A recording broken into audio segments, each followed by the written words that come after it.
ჯანდაცვის მინისტრის ყოფილ მოადგილეს სამსახურეობრივი უფლებამოსილების ბოროტად გამოყენების მუხლით გაასამართლებენ. გამოძიების ვერსიით ილია ღუდუშაურმა კონკრეტული ტენდერი ერთ კომპანიას მოარგო და სამინისტრომ სასწრაფო დახმარების 100 ავტომობილი ბევრად ძვირად იყიდა, რის გამოც სახელმწიფომ 2 მილიონზე მეტი იზარალა.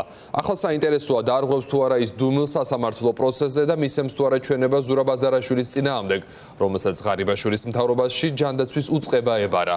ნანო ჩაკვეტაძე დეტალებით.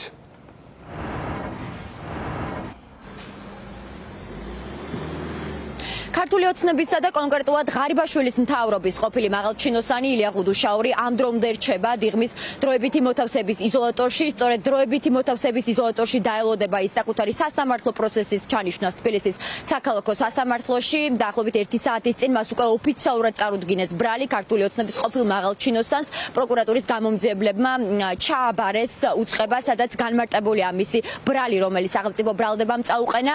ილია ღუდუშაურს ედავებიან უფლებამოსილების ბოროტად გამოყენებას, რაც 5 წლამდე თავისუფლების აღკვეთას ითვალისწინებს ეს მუხლი, ან უკეთეს შემთხვევაში ჯარიმას. ჯერჯერობით საქმის მასალები ადვოკატს არ გადასცემია, უახლოეს საათებში გადასცემენ უკვე ილია ღუდუშაურის უფლება დამცველ საქმის მასალებს და ამ საქმესთან დაკავშირებით გაცილებით მეტი დეტალი გახდება დიდი ალბათობით ცნობილი. მაშასე ბრალი წარდგენილია ქართული ოცნების ყოფილი ჯანდაცვის მინისტრის ზურაბ აზარაშვილის მოადგილის წინააღმდეგ. ახლა ვნახოთ, როდის ჩაინიშნება უკვე თბილისის საქალაქო სასამართლოში მისი სასამართლო პროცესი, სადაც იმსჯელებენ რა აღკვეთის ღონისძიება უნდა შეეფარდოს ღუდუშაურს.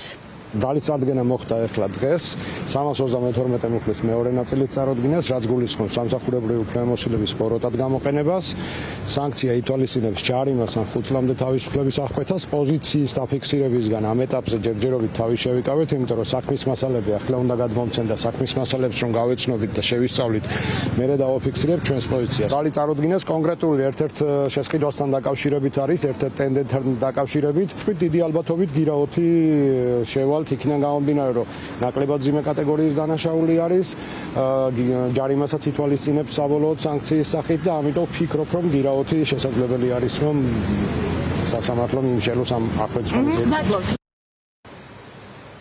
ადვოკატი ჯერჯერობით თავს იკავებს, რომ გითხრას თუ როგორია ოფიციალურად პოზიცია ილია ღუდუშაურის. დიდი ალბათობით დღეს გვექნება შესაძლებლობა სასამართლო პროცესზე მოვისმინოთ ბრალთან დაკავშირებით მისი პოზიცია, თუმცა როგორც გუშინ მას შემდეგ რაც იზოლატორი დატოვა ილია ღუდუშაურის ადვოკატმა, მან თქვა, რომ ღუდუშაურმა ბოლო წუთამდე არ იცოდა რისთვის აკავებდნენ, მას პირდაპირ ფინანსურ პოლიციაში დაადეს ბორკილები, თუმცა ფინანსურ პოლიციაში გაიმართა მალევე ბრიფინგი, სადაც განმარტეს თუ რას ედავებიან ილია ღუდუშაურს.